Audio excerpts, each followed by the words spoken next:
As a freelancing cinematographer for the last couple of years, I've noticed that I'm foundationally doing the same exact thing on every job, whether it's a commercial, whether it's high contrast, low contrast, documentary, social media. I thought it could be helpful to share 3 techniques that have helped me simplify the process. They're really just mental tools that I bring with me on every job.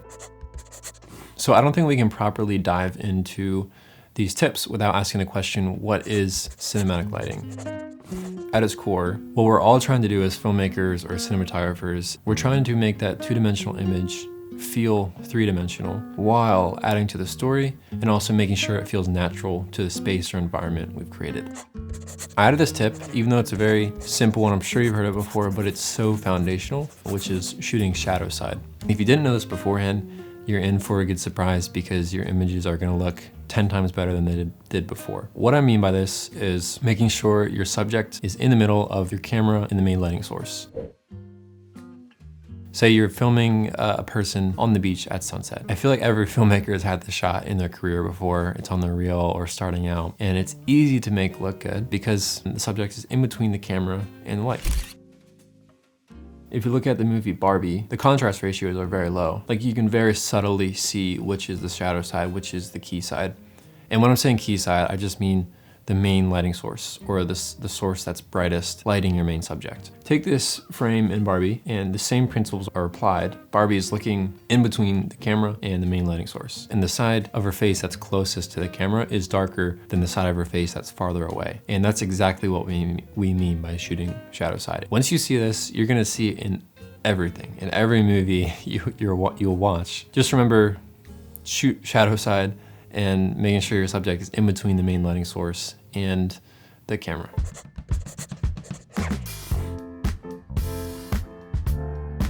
So the next tip is motivated lighting. And this goes back into that question, what is cinematic lighting? And we're trying to make the space feel natural, or the environment we created to feel natural. Take this commercial I shot last year. So for this shot in particular, when we got into the space, I saw that there were a row of windows just on one side of the room. I actually think that was ideal because it made my job so much easier, and I knew exactly where we want the camera and where we want the key light.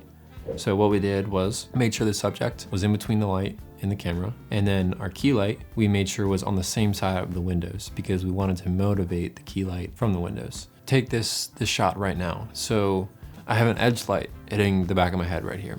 Naturally, the lamp, that would not be carrying light over here.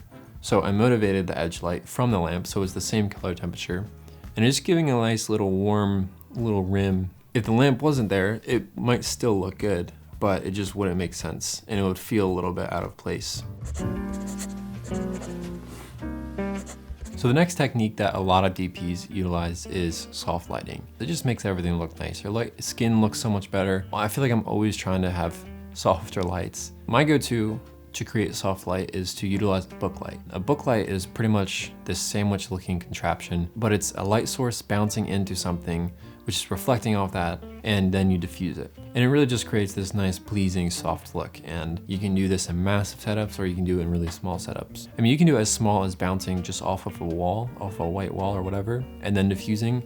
And if you really don't have any budget, you can use like a shower shear. But when I can, I like to use larger frames when I have the resources and the manpower. And what this does is just pretty much harder to mess up the larger the source you have because it'll feel more natural. However, for this you need more manpower and more crew and resources, aka more money. Once I understood these 3 foundational techniques, it really freed me up to explore other ways to add 3 dimension to an image. You can work on your color grading, work on camera composition, work with set design, learn color contrast and color theory. Having these in your toolkit as a foundation just really allows you to take it to the next level. And that's at least what it did for me. So next time you're working as a cinematographer or filmmaker or just trying to make something more cinematic, ask yourself, why are you doing what you're doing? Is it adding more 3 dimension to the image? Is it adding to the story? And does it feel natural? And if you say no to any of these things, quickly reassess and then make sure you're shooting shadow side, make sure the light is motivated, and also use softer lighting. That is all I got for you guys. I hope this was helpful, and I'll see you in the next one.